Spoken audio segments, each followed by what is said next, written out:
Sesudah Daud mangkat, maka bertahtalah Salomo anaknya menjadi raja Israel. Kita di dalam 2 Tawarikh mendapatkan doa Salomo memohon hikmat, lantas harta, kekayaan Salomo, lantas persiapan-persiapan untuk mendirikan bait suci, lantas kemudian Salomo mendirikan bait suci, dilanjutkan benda-benda logam bait suci, lalu pentahbisan bait suci, di mana tabut perjanjian dipindahkan dan kemuliaan Tuhan memenuhi bait suci. Kemudian pasal 6, Tuhan menepati janjinya kepada Daud. Dan pembahasan kita adalah pada pasal 5. 2 Tawarikh pasal 5 dinyatakan, maka selesailah pekerjaan yang dilakukan Salomo untuk rumah Tuhan itu.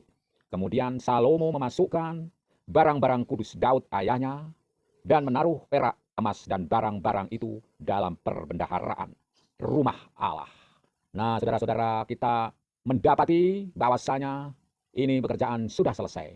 Tetapi mari kita bandingkan ketika segala sesuatu sudah selesai, biasanya orang-orang dengan mudah ikut berbahagia, ikut mengucap sukaria, ikut klaim atas kesudahan pekerjaan itu, apalagi pekerjaan itu sukses.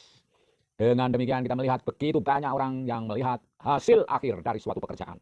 Alih-alih ikut dalam proses pekerjaan yang mulai dari nol, memperjuangkannya, lantas mengusahakan, mengatasi hambatan, mengatasi halangan, menghadapi gangguan, melawan segala pencobaan, berupa apa saja dapat. Dan menguatkan segala tenaga dan energi, dan kepandaian, dan kepintaran, kekuatan, dengan tenaga maupun dengan pikiran dan doa terutama. Sering kita kalau baca ayat langsung pada satu titik, biasanya langsung pada hal itu. Dan kita lupa pada proses. Dan ternyata sebelum pasal 5 ini kita melihat betapa banyak persiapan yang harus dilakukan. Mulai pada zaman Daud ketika masih belum ada rumah Tuhan. Bahkan jauh sebelumnya ketika bait suci itu belum ada, tabut perjanjian harus dikotong dari satu tempat ke tempat lain di kemah suci. Dalam perjalanan di padang gurun menembus segala macam hambatan, tantangan, dan gangguan. Dan di situ juga ada persiapan-persiapan terhadap semuanya. Mengenai kemah suci, mengenai tabut, mengenai pernak-perniknya. Nah, ketika Daud sampai pada tahtanya dan berencana untuk membangun bait suci, semuanya sudah disiapkan oleh anak buah Daud. Tentu bukan Daud sendiri yang membentuk emas tuangan, yang membuat tembaga, tempat mesbah bakaran dilakukan, yang mengukir dengan lembu, gambar lembu, patung lembu, yang mengukir dengan patung dan gambar-gambar teratai, dan sebagainya yang begitu banyak. Juga mempersiapkan semua kakidian, perhiasan, perlengkapan, dan semua yang sangat detail. Bahkan bukan hanya pada zaman Daud saja, pada zaman Salomo juga sesudah Daud mangkat, itu pun harus sempurna. Semua peletakan, semuanya diatur begitu rinci sesuai dengan perintah Tuhan. Dan kita pada saat ini membaca, selesailah segala pekerjaan yang dilakukan Salomo. Artinya dibantu oleh anak buahnya dan semua orang yang terlibat di dalamnya. Nah, saudara-saudara, selanjutnya Salomo menyuruh para tua-tua Israel untuk berkumpul di Yerusalem dari semua tua-tua Israel dan kepala suku dan para pemimpin puak untuk mengangkut tabut perjanjian Tuhan dari kota Daud, Yerusalem, yaitu kota Sion. Maka tibalah pada hari raya bulan ketujuh. Biasanya ketujuh itu menunjukkan kesempurnaan sesuai dengan budaya Yahudi. Berkumpullah di hadapan raja semua orang Israel. Setelah semua tua-tua orang Israel datang, maka orang Lewi mengangkut tabut itu. Kita ingat yang ditugaskan khusus untuk upacara di kemah suci dulu adalah orang Lewi, maka di bait suci pun ini demikian. Tetapi Raja Salomo dan segenap umat Israel yang sudah berkumpul di hadapannya berdiri di depan tabut itu dan mempersembahkan kambing, domba, dan lembu sapi yang tidak terhitung dan tidak terbilang banyaknya. Nah, saudara bisa membayangkan jumlah kambing dan domba yang dikorbankan yang tidak terbilang banyaknya itu.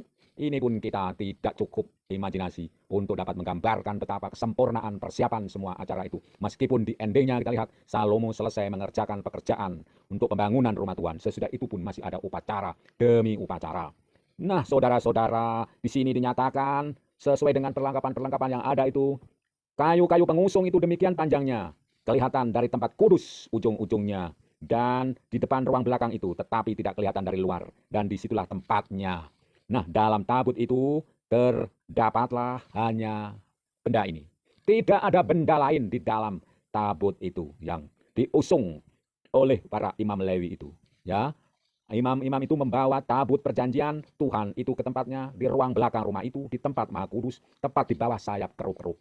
Jadi kerub-kerub itu mengembangkan kedua sayapnya. di atas tempat tabut itu, sehingga kerup-kerup itu menudungi tabut serta kayu-kayu pengusung di atasnya. Dan seterusnya dinyatakan dalam tabut itu tidak ada apa-apa selain dari 2 loh yang ditaruh Musa ke dalamnya di Gunung Horeb. Ketika Tuhan mengikat perjanjian dengan orang Israel pada waktu perjalanan mereka dari rumah Mesir. Nah, saudara-saudara, disinilah mau saya tekankan sesuatu, yaitu tentang perjanjian.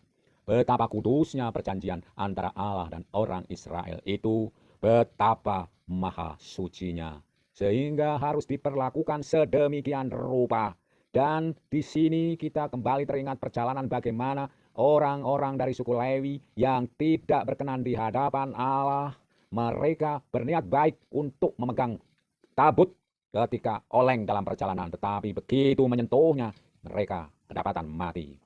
Jadi di sini melihat sesuatu yang sangat menggetarkan, di mana tabut perjanjian yang berisi 2 loh batu Allah itu begitu suci. Dan makna rohani dari begitu suci di sini, saya memaknai betapa perjanjian kita dengan Allah adalah begitu kudus, saudara-saudara. Dengan kedua loh batu yang diterima Musa di Gunung Horeb dari Tuhan berisi 10 perintah Allah, itulah terdapat sebuah kesucian. Dan saya melihatnya itu sebagai tanda bila mana kita sudah berjanji setia kepada Allah. Jangan lagi bermain-main atasnya. Ingatlah bahwa tabut perjanjian berisi kedua loh batu itu membawa sebuah perjanjian yang mengingatkan bangsa Israel yang dari tanah perbudakan Mesir sejak zaman sesudah Yusuf. Mereka menjadi budak lantas keluar dipimpin Musa pada zamannya mengatasi laut Teberau dan segala macam hambatan dan gangguan. Dan banyak peristiwa zaman pra hakim-hakim, zaman hakim-hakim, dan zaman raja. Di sini mereka diingatkan kasih penyertaan Tuhan dan janji setia Allah yang menyelamatkan mereka dari segala macam perkara sehingga tetap tegak dalam kondisi apapun. Dan di tabut ini membuat kita ingat bahwa ada sebuah hubungan relasional antara Allah dan manusia, menunjukkan kasih penyertaan Allah kepada manusia. Bahwa bukan hanya perintah-perintah itu yang langsung diberikan, tetapi ada latar belakangnya betapa Allah mengasihi dan melindungi kita. Dan sebagai hubungan relasional yang harus timbal balik, tentunya kita mengingat seperti kata Daud kepada Salomo, kenalilah Allah ayahmu, yang dimaksudmu adalah Daud, di mana Allah Daud. Kenalilah Allah Tuhan Daud, Tuhannya Daud, dengan hatimu, dengan ikhlas, dengan rela. Dan di sini ada hubungan yang sangat sakral antara janji penyertaan Allah dengan kita yang dikasihinya.